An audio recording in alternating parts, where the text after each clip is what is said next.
everyone, Angela here. Life can be challenging. Trust me, I get it.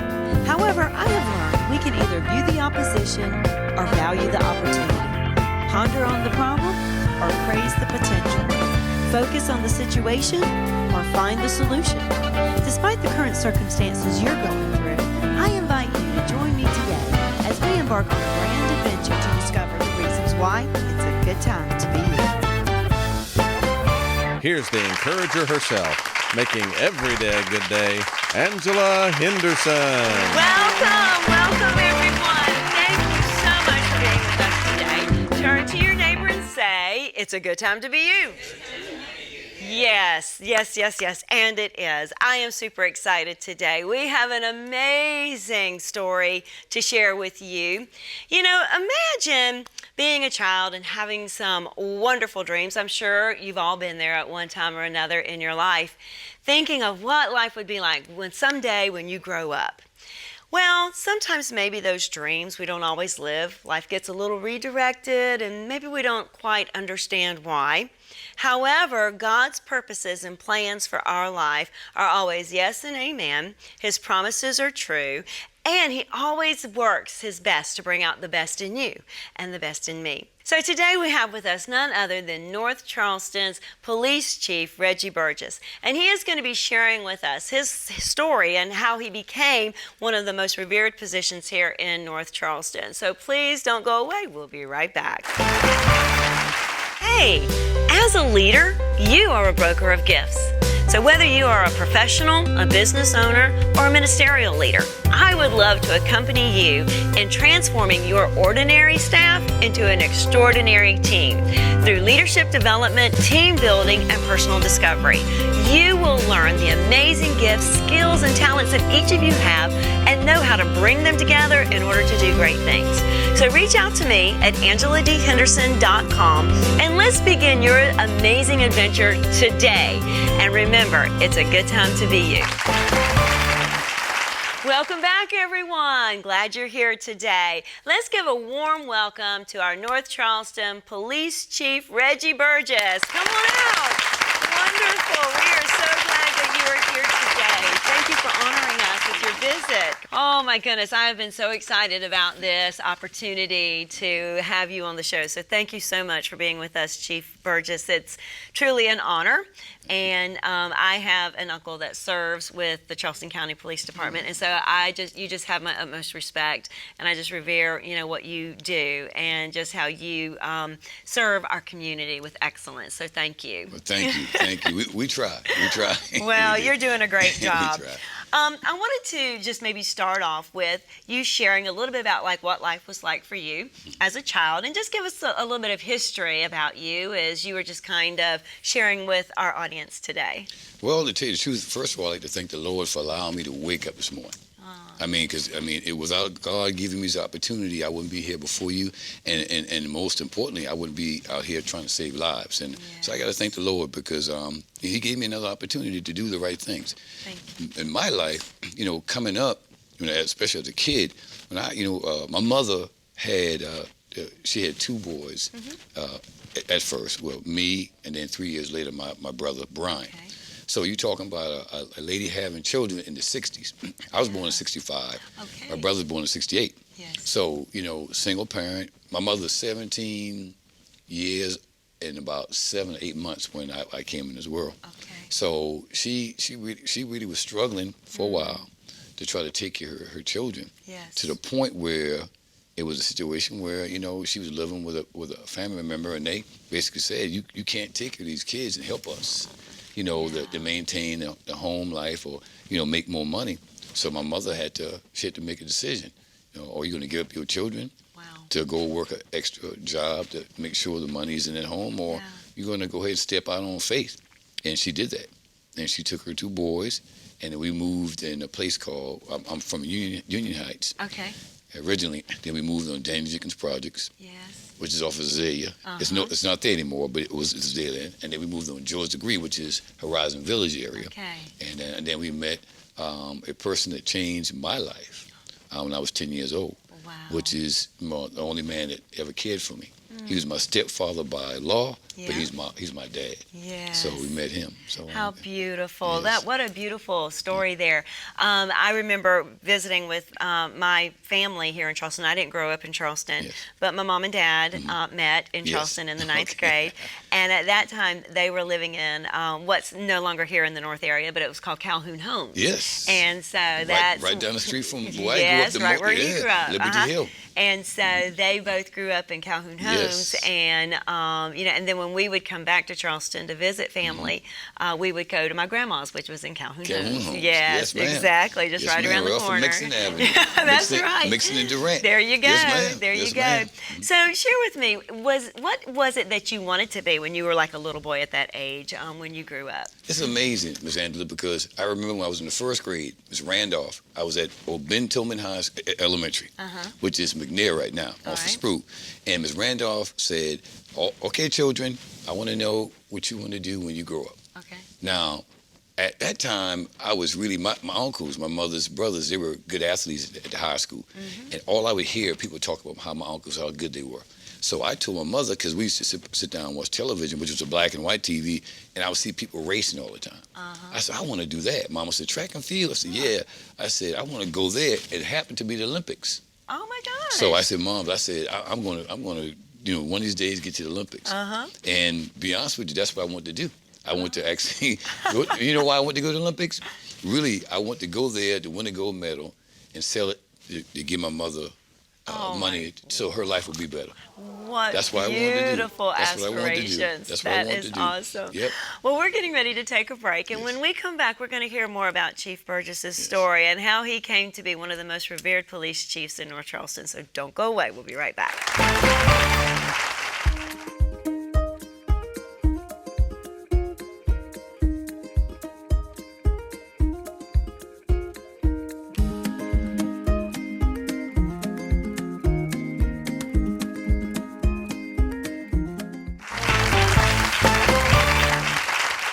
Welcome back, everyone, and we are so glad that you're with us today. We have here with us Police Chief Reggie Burgess, and he's just sharing with us his story of just his life and how he became the police chief here in North Charleston.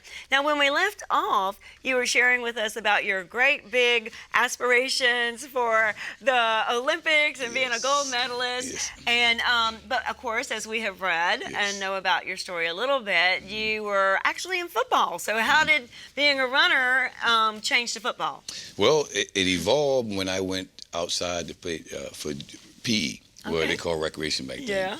And every year, first and second and third grade, I would go out, and the teacher got to a point where she was like, okay, Reggie has to be selected last. Because every time they would have a team, I would never be the captain because I guess they thought I was athletic inclined. So the two captains could not choose me. They had to choose somebody first, and then the last person would get me. So the teams I played on, we didn't win all the time, but boy, we really gave it a good go at it. Yes. So when I realized what was going on, the teachers always tell me first and second and third grade that you're athletically inclined.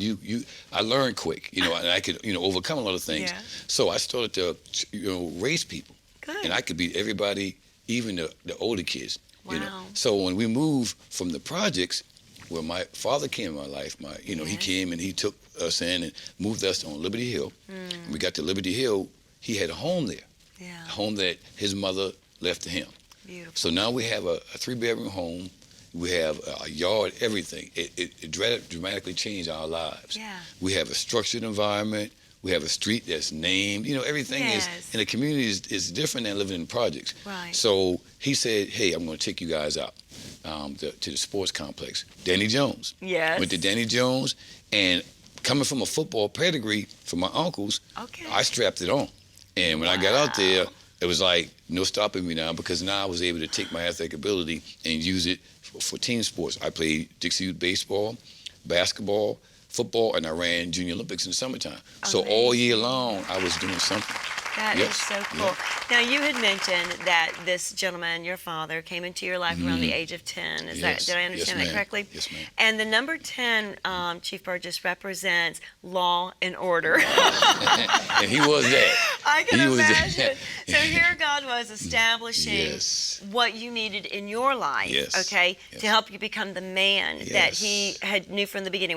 When He first thought of you, Yes. He knew who you were going to be Yes. and what you were going to do, and so Yes. He made plans accordingly with that. Like, I'm going to incorporate him here. I'm going to include him on this. I'm going to have him participate in that. And so that was important, that at that time in your life that was established, Yes. and so that your path could be set on that towards your destiny. Yes. Now, can I ask you a question? How old were you then when you started playing the football at Danny Jones? Oh, I started playing at Danny Jones. I would say I was 10. You Yeah. were 10. I was 10. That I is was so 10. cool. I was 10. And so I he 10. was directing your path there. So Yeah. now you were playing football. Now, did this take you on through your high school years as well as on into college, or Yes, what yes, did ma'am. that look like? It did. See, as I was stating earlier, doing all those sports year round. Uh-huh. In the summertime, I was running Junior Olympics track. Okay. So I would travel to different states and train. and run. So when football season came, I was in good condition. Yes, yes. So when I got to high school, it actually went right in the same spot. Amazing. It fit right in. And then when my junior year, I was actually, I got some real bad news. Oh. And the bad news was my mistake. Because, see, if you take your eyes off the Lord, you will sink. And I did that because I want to be with the guys and want to be cool and act down and forgot about, you know, the righteous things. And who you So really were. who I really Yeah. was. And my father, he always said this. He says, be your own man, follow your own movement. He always told us that. He said, I don't want none of you guys letting anybody take you and showing you the wrong path. He said, if anybody gonna show you the wrong path, it's me. And if I show you that path, that's the path you don't take. Yes. He always said, travel the road less, you know, that nobody wants to travel down. Right. Forget the easy road. Because he said, by the time you get through that hard road, you look back and say, my goodness, you know, how the Lord has brought me. So Yes, sir. I started to get that. I started to get it, and I got it in my 10th grade, in my 11th grade year. I became all conference track, football, all state. And right coming into my senior year, the coach came to me in my junior year, at the end of my junior year, and said, we just found out that you can't participate in sports next year. I've got college letters stacked up on my dresser. I need my senior year. Yeah. I said, Coach, why? He said, because you failed 9th grade English. Oh, my goodness. And if you failed 9th grade English, it takes away your eligibility year. So my whole senior year, I didn't play football, didn't play basketball, didn't run track, nothing, my whole senior year. But God's grace was already there. Yeah. My junior year, what I had already did since the first grade all the way up to there, I had scholarships. All I had to do was sign on the dotted line. Amazing. And I asked the Lord my junior year, I said, God, if you give me another opportunity to get back on the football field, I promise you I will serve you. And I made that commitment to him in 1983. And never looked back. That's amazing. And how old were you at that I time? was 16 going to 17 That's years old. beautiful. Yes, ma'am. Well, you know, the number 16 represents unconditional love. And so that's Yes. truly what the Lord had for you at that time. Sure and did. you know, and He has for us at all times. Yes, ma'am. And just giving you that desire of your heart. Yes, ma'am. So with this being said, and you having, you know, sports on your mind, what did it look like then when you decided to go into law enforcement? Well, once I got to college, I started every year. I was all MEAC freshman team, which was all conference. You know, my junior year, I was in the third team. But my senior year, I was on the first team. I was the number one receiver in the conference. I was All-American. I played in the bowl games, the senior bowl games. Yeah. I got signed as a free agent to go to the Toronto Argonauts football camp. Didn't work out there. I got waived. Better way of saying, I got cut. Yeah. You always say wave. Waved. What's the wave? He said, oh, he got cut. Yeah, I got cut. So what happened was, I had to realize that maybe football wasn't the thing. See, I wanted to take care of that lady who sacrificed all for me. Yes. My mother, she gave up everything. She quit school to raise me. Yes. She worked 2 and 3 jobs to raise me. My mother went without a coat from the time I was born till the time I was going to college. Wow. All she had was a sweater, sacrificing everything so that me and my brothers can keep moving on. Yes. So my whole drive was to play on Friday nights. Yes. Fridays. That was high school. Yeah. The next drive was to play on Saturdays. That was college. Yeah. And the main drive was to play on Sundays. Sure. That's the NFL. Yeah. So that's what I was trying to do, to give my mother a better life. that didn't work. And I came home after the Toronto Argonauts Freedom Sea Camp. Yes. I was a little bit depressed. She was on the porch with me. She said, okay, I'm proud of you. You got your college education. Yes. I'm proud of you because you did all the football things. She said, but most important of the things that you did, I'm more proud of you because you got that college education. Love it. She said manners and education will take you further than money will. Yes, sir. She told me that. And that's when I said, Mama, you're right. She said, you can't play football anymore like you want to. Now it's time to use that right here. I love it. And that's when I went over to the PD and I joined on. Awesome. Well, we're going to take a break and we're going to hear more about your career in the police department. So don't go away. We'll be back in a few minutes. You have a remarkable story with an extraordinary outcome? Well, if you do, I'd love to invite you to submit that to us at itsagoodtimetobeYou@gmail.com. We would love to review it for consideration, and who knows, you might just find yourself on our show. So enjoy the rest of your day, and remember, it's a good time to be you. Welcome back, everyone. So glad you're with us today. So, Chief Burgess, when we left off, you had realized that football was not going to be your career. And then your mom was encouraging you, okay, now it's time to go back to using the brain again. Not that you couldn't in sports, but that you had received a degree and you were ready to move forward with your life. And so you had mentioned that you went down to the police department. Now, was that just like the next logical thing for you? Or, what was inside of you that made you think, oh, okay, I think I'll go into law enforcement? Good question. I was waiting. I had an agent, and the agent would call other teams to see if they can, have a tryout or whatever. So I just told him, I said, do what you have to do. You work for me. I mean, if you can get another tryout.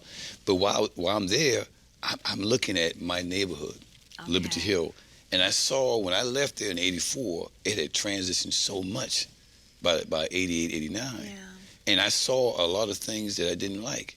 I saw people downtrodden. I saw people on the corners, out there slinging, drugs. And I saw folks that I admired. They were on there, like walking around like zombies. So I said, man, what happened?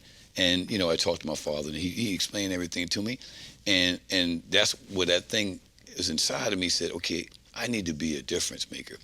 And I've always loved John Shaft, the original John Shaft. I'm a Shaft guy. Yes. And so I always liked this show came on called SWAT back in the 70s. Yes. A guy jumped through a window and he saved the day. Wow. So I said, I want to do this because that's the type of person I am. Did you just kind of like climb the ranks and fly through it, or what was that like for you? No, I went over there with the true intention. Before I left off the porch, I was going up to SLED in Columbia. Wow. So I had got my suit on, my tie, I was walking the door, and Mom said, well, where you headed? I said, I'm going up to SLED. She said, okay. I said, I want to be a SLED agent. She said, well, son, that's a good thing, but why would you go up to Columbia to help clean up their yards? Well, you got your yard here you need to clean. Wow. And it hit me again. My mother said, you can do more in your own neighborhood. Fix your neighborhood first. Chief Burgess, I believe that. Again, when we take it into Scripture, it says, what does it profit a man to gain the whole world but lose his own soul? Yes, and I believe our soul is a part of our community, where we're planted. Yes. And, what good is it if the whole world knows who you are, but your community doesn't know you? And I am so passionate about our community knowing us, because when they know us, they'll know our God. Exactly. That's it. Yes. That's it. Oh, I didn't mean to interrupt you, but you struck a chord with me, because that's my passion, is community, knowing who we are and serving our community. Yes, man, that's the truth, and that's what it is. And so when I went over there, I knew a couple of people that were supervisors and a couple of people that I went to high school with. They were cops. So I went in there and I said, I want to be on the SWAT team. It's okay.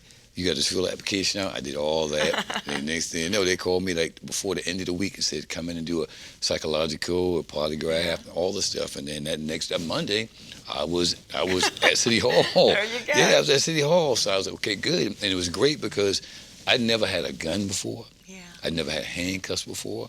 None of that stuff. Yeah. So I had to evolve in that. Yeah. And then my evolution with it was learning the practices of law enforcement. and because I knew the community, I Right. grew up in this community, Right. but learning what law enforcement really was about. Yes, sir.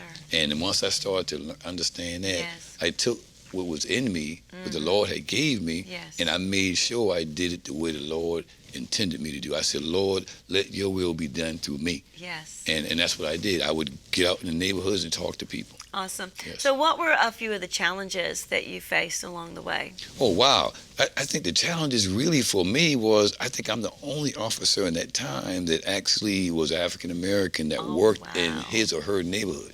Wow. Yeah. Okay. Most African Americans, if they're from North Charleston, we tend to place them outside of their neighborhoods so they can be a little more comfortable. Okay. I worked in the neighborhood that my parents lived in, I that I grew love up it. in. Yeah.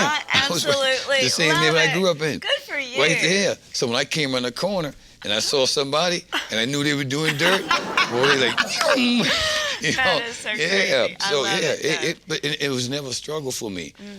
You know, when you know that you really are truly a part of the community, Yes, sir. you go to a call and the folks call you by your Yes. first name, Yes. and then they sit down and they're calm. Yes. You know, they're almost Because they know embarrassed you. because it's like they don't want you to see them like that. Yeah. You know, and then they listen to you. I love Yeah. it. Yes, I ma'am. love it. Well, we're going to take another break, and then we're going to come right back, and we're going to hear some more of this amazing man's story. So don't go away. We'll be back in a few minutes. Check out my new book on AngelaDHenderson.com and take a journey to discover the many reasons why it's a good time to be you. Welcome back, everyone, and thank you for being with us today. We have just been hearing the wonderful story of Chief Burgess here in North Charleston, and he's just been sharing with us the path that God laid out for his life from a young boy up until now where he is at this stage in his life. And, you know, you struck a chord with me when you were talking about the community and serving with the community. And so we had talked about some of the challenges on the force that you had. And you mentioned that you were the only African-American officer at that time that went back into the community that you grew up in to serve that community. It wasn't to go, aha, caught you doing wrong, but it was to serve them and, yes, help them, you know, in the areas of when they did something wrong, you know, to bring that to their attention. And when they do something right, you know, celebrate those moments as well.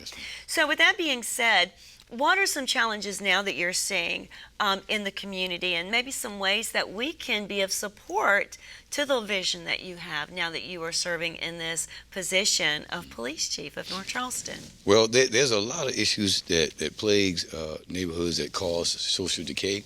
But one of the things that I really, really see that I'm working with is I'm on the Liberty Hill Improvement Council Literacy Program. All right. I'm a mentor there. I'm a chaperone. It's one of the awesome most. I mean, I've never seen a program like that before. The reason why I say that is, you know, there's a lot of good programs out Yes, there. sir. But education gives you options. Yes, sir.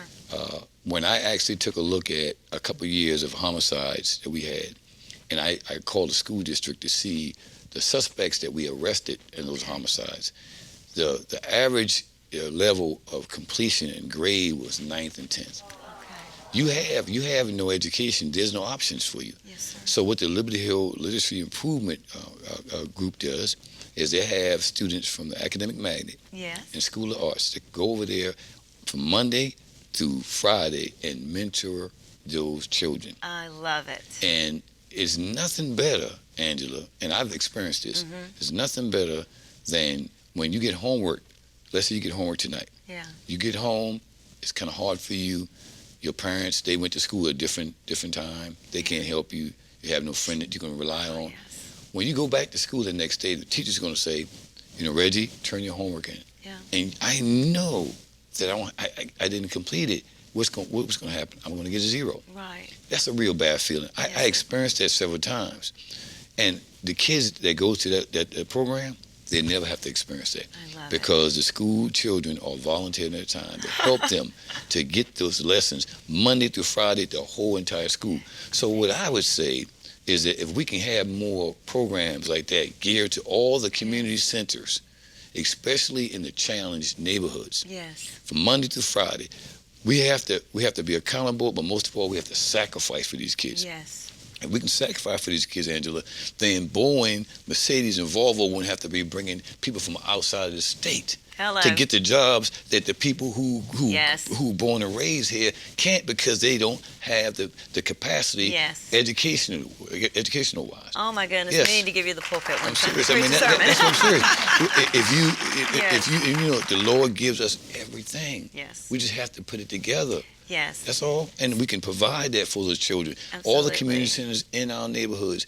We have a community center in every part of North Charleston. Yes. Okay. Have those programs for those kids. Right. Help them, Yes. and they can evaluate themselves and elevate themselves to another level. That is so beautiful. And I know that probably out here your wheels are spinning. You're getting ideas of things that you can do to contribute to the community. Go into one of those centers and start reading programs, with students to just help them. Yes. And I believe that we have all the tools necessary within our community to help our community. Yes, ma'am. It's just a matter of us rising up and saying, I'm going to be somebody that's going to not just be a difference, or make a difference, but be a difference. I'm going to be significant. My success is just not about me, but it's about what I can do for others. Well, Chief Burgess, thank you so much for sharing this with us. You have you've inspired me. I'm very inspired right now. Thank you. But would you please share with us, when did you realize it was a good time to be you? Oh wow! I don't even know.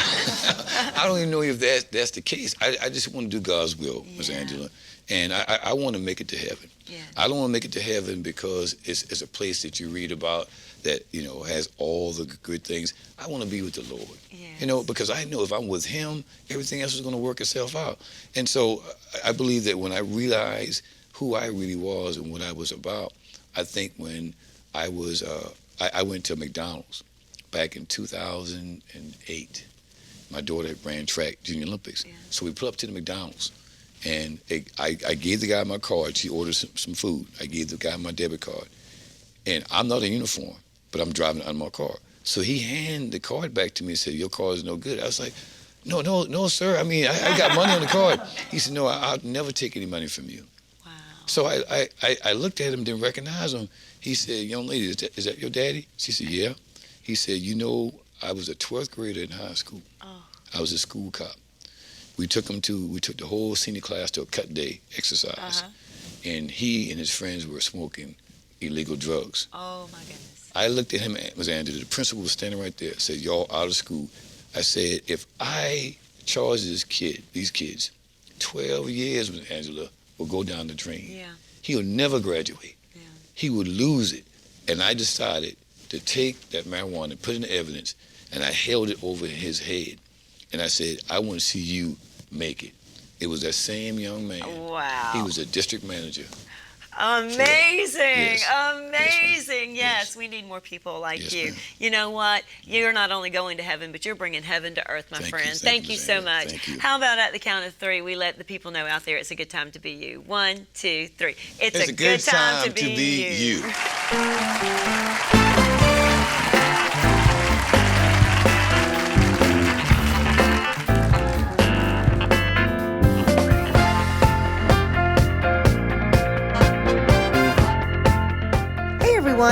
For more encouragement, just go to our website at www.angeladhenderson.com. And remember, it's a good time to be you.